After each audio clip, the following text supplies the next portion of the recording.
Alright, here we go with excuse me, lesson 2.3.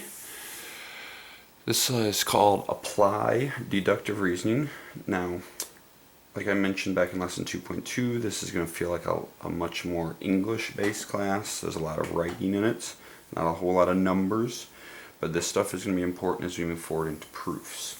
Okay, back in lesson 2.2 we talked about 2.1 we talked about inductive reasoning. That was that patterns thing. Okay, this is now called deductive reasoning. Okay, instead of inductive reasoning, we're going to use deductive reasoning. Instead of using patterns, we're going to be using facts, logic, accepted properties,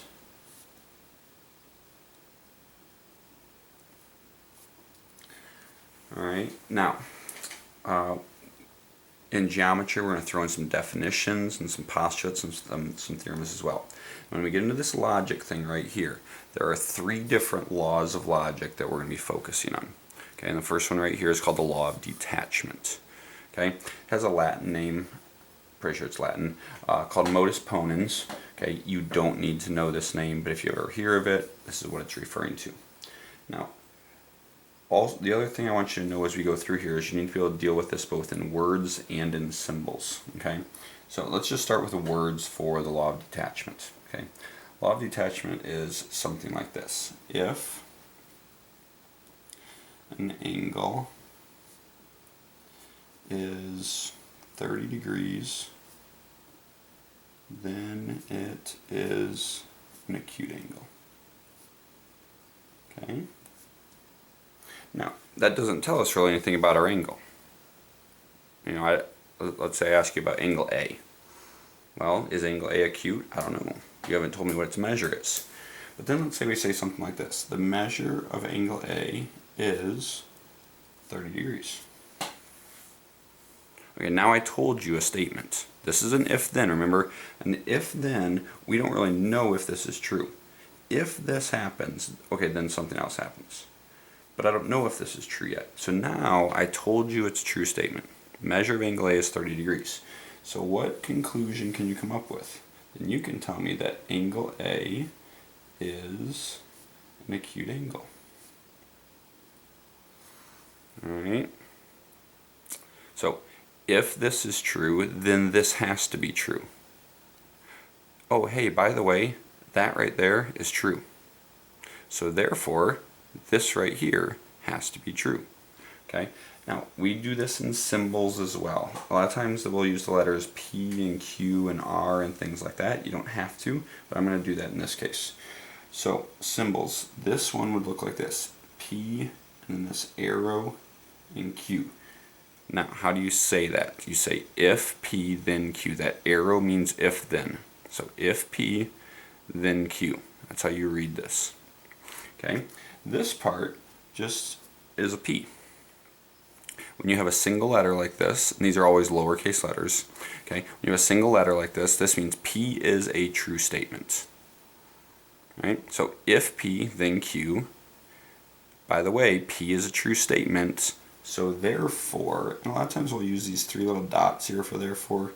Don't get too concerned about it, but if you see those three dots there in that little triangular shape, that means therefore. It means basically I'm reaching my conclusion. Okay, therefore, Q. Remember, single letter means this is true. So if P, then Q, P is true, therefore Q is true. If an angle is 30 degrees and it's acute, it is 30, therefore it's acute. All right, you might see something like this. We talked about this in class a little bit, especially in the South. If it snows, then you get to stay home from school. So you wake up in the morning, you look outside, it's snowing. What conclusion do you reach? Well, in the South, I get to stay home from school. Now, obviously, if you live up where I grew up in Wisconsin, it's not really the case. Right? We go to school in the snow quite frequently up there. But down here in the South, it's pretty much a true statement. The farther south you go, it's always true. Alright? We could look at another one. If it is Friday night, then I'm going to go to the football game. You look at the calendar. Hey, I forgot today was Friday. Okay, what's your conclusion? It's Friday. If it's Friday, I'm going to the football game. I'm going to go to the football game tonight. And that's the whole idea of the law of detachment. If the first thing is true, then it forces the second thing to be true. Hey, the first thing is true. Therefore, the second thing is also true. Okay? Alright, now let's look at the next one. It's called the law of syllogism. Okay, law of syllogism. This one doesn't have one of those fancy Latin names, but sometimes you'll hear it called the law of transitivity. I kind of like that name because later on we're going to have what's called transitive property, and it has the same idea later on. Okay, so this one, I'm going to write this out in symbols first for you. Okay, I'll write off to the side, and then we'll do an actual example with words. If P, then Q. If Q, then R. Therefore, if P, then R.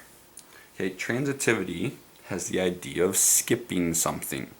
So if you look at our statements right here, you can tell that we skipped what? What did we skip in these statements to get this new statement? You see how we just skipped the Q there? Alright. So, let's look at an example of this with in words. Let's do this. If you are sick, then you will miss school. Okay? Now I know there's a few times where maybe you're not, really sick and you come to school with a cold or with something, but say this is, you're at home, you're feeling awful, so if you are sick, then you'll miss school. Okay? If you miss school, then you will need to make up your work. Okay? Now, the main thing here is that the second part of this and the first part of this need to match up. They need to basically say the same thing. All right, so here we have you will miss school, you will miss school. Okay, see how they're matching up. All right, so what we can say is if you are sick, well, we know you're going to miss school, and since you miss school, then we know this is going to happen. So we skip over that middle idea and we say if you are sick, then you will need to make up your work. Okay, so we have the idea of skipping that middle statement there. In this case, the middle statement being missing school. Alright. Third one. Now, just so you know, this third one is not in your book. I still expect you to know it. Alright, it's called the law of contraposition. It also has one of those kind of crazy Latin names, modus tollens. Okay, I'm going to start this off in symbols again. So if P, then Q. Now, there's this little squiggle here. Okay, it's kind of the same basic squiggle that we use on top of the congruent sign. Right, but it doesn't mean that. It doesn't mean congruent in this case. This right here, that little symbol means not. Okay, so jot yourself a little note here. That little symbol means not. Okay, so this is how we read this. If P, then Q, not Q. Or you could say Q is not true. Or Q did not happen. Alright, if P, then Q, Q did not happen.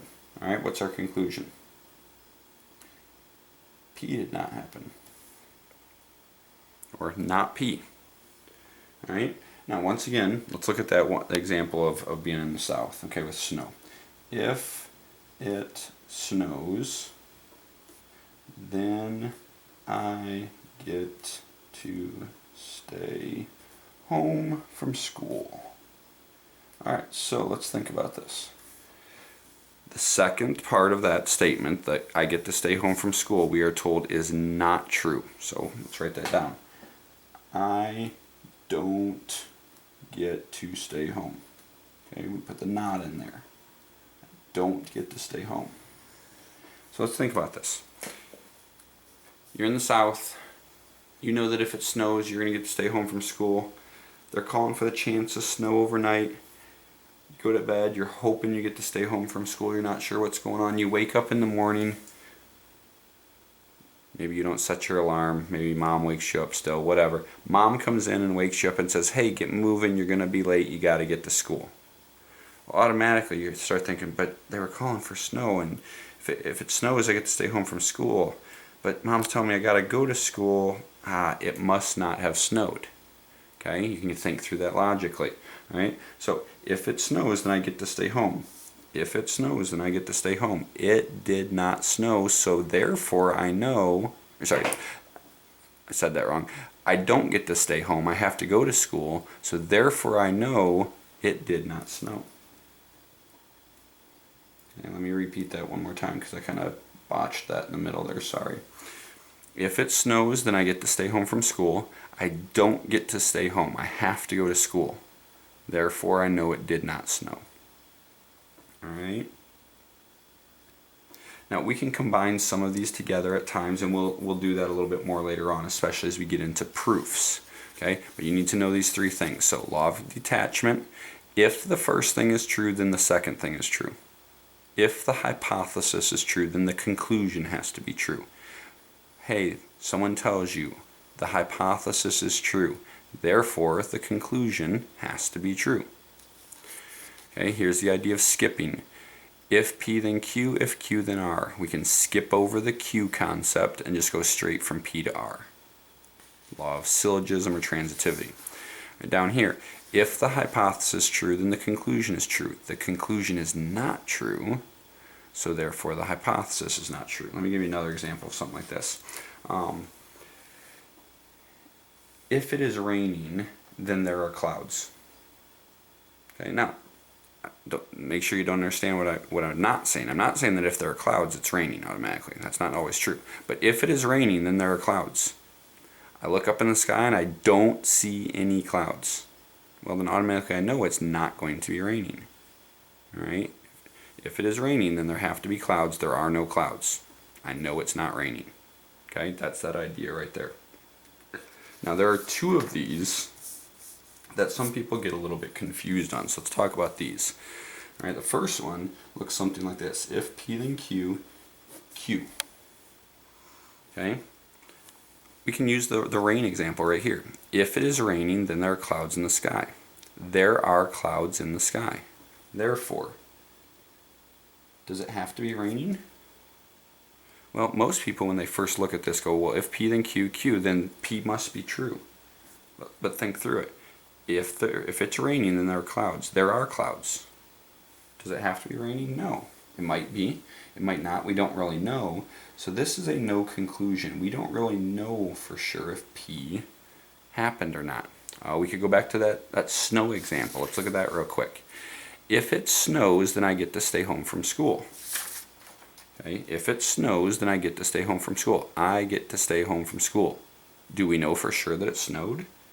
No, it might be a Saturday or a Sunday. We still get to stay home from school. Or maybe you're sick. You still get to stay home from school. Or maybe there was some kind of crazy power outage. It wasn't because of snow or anything, but I would still get to stay home from school. All right.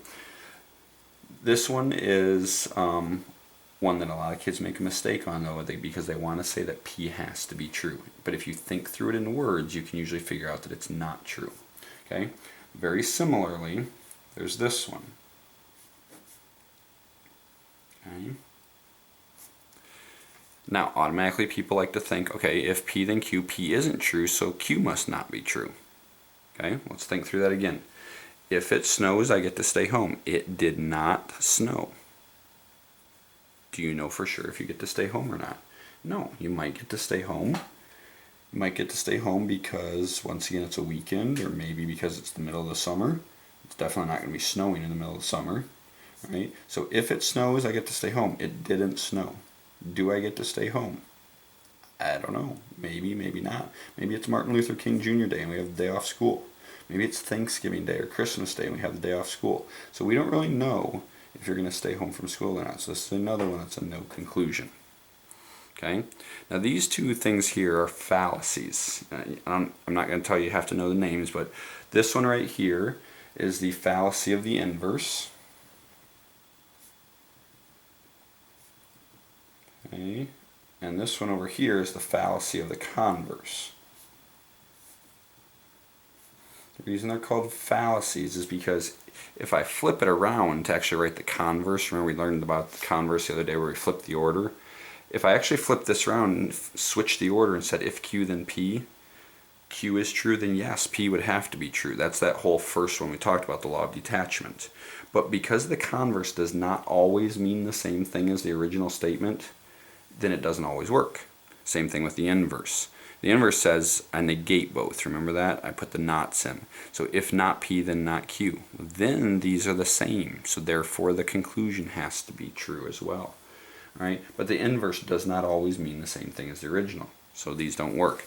Remember back here on the law of contraposition, kind of sounds like contrapositive.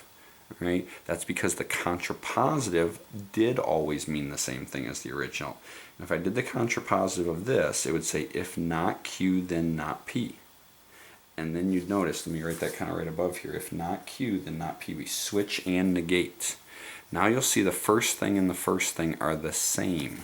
It goes right back to here. When the first things are the same, it forces the second thing. Okay, so now the first things are the same, so it forces the second thing. Now you don't have to rewrite this all the time. As long as you understand how to use the law of contraposition, you don't necessarily have to rewrite it as a contrapositive all the time. But that's really why the book doesn't teach this to you, is because they expect you to understand the contrapositive, and then that leads to this. I'm going to go straight to this law because it's a pretty commonly used law. All right? So those are our three laws, and then we have these two fallacies we're dealing with. All right. A couple other things you need to be able to do is make sure you understand the difference between inductive reasoning and deductive reasoning. Okay. Let's repeat those just in case you've forgotten. Inductive reasoning and deductive reasoning. All right. So inductive reasoning was based on patterns. It doesn't always work. Deductive reasoning is based on facts and logic, really the laws of logic. This works. Okay, as long as you use your laws correctly, it works. If you start using the laws wrong, you start using the fallacies that we just talked about up here, then you're going to have issues. All right? You need to be able to differentiate between the two. Sometimes inductive reasoning does work, but sometimes it doesn't. Let me give you an example of that. Let's say you go over to your friend's house on Saturday night and they invite you over, you have fun playing games, whatever, and they order pizza and you're like, okay, that's cool, I like pizza, that was fun. So next week comes and they invite you over again Saturday night and you go, hey, that was fun last week, I'll come back over. You know, maybe watch some football on TV or play some games again. They order pizza again. You're like, man, this is pretty cool. I like this whole idea of pizza. So they invite you over the next Saturday night. And you're going, this is pretty cool. Man, I've gone over there a couple nights in a row, or a couple Saturdays in a row, and we have a lot of fun. We order pizza and all that. And you go over there, and sure enough, you play some games again, watch TV, whatever, maybe watch a movie, and then they order wings. You're all confused, like, why? I thought you like ordered pizza every Saturday night. Well, that's the pattern I noticed. Well, just because it's a pattern you notice doesn't mean it's always going to happen.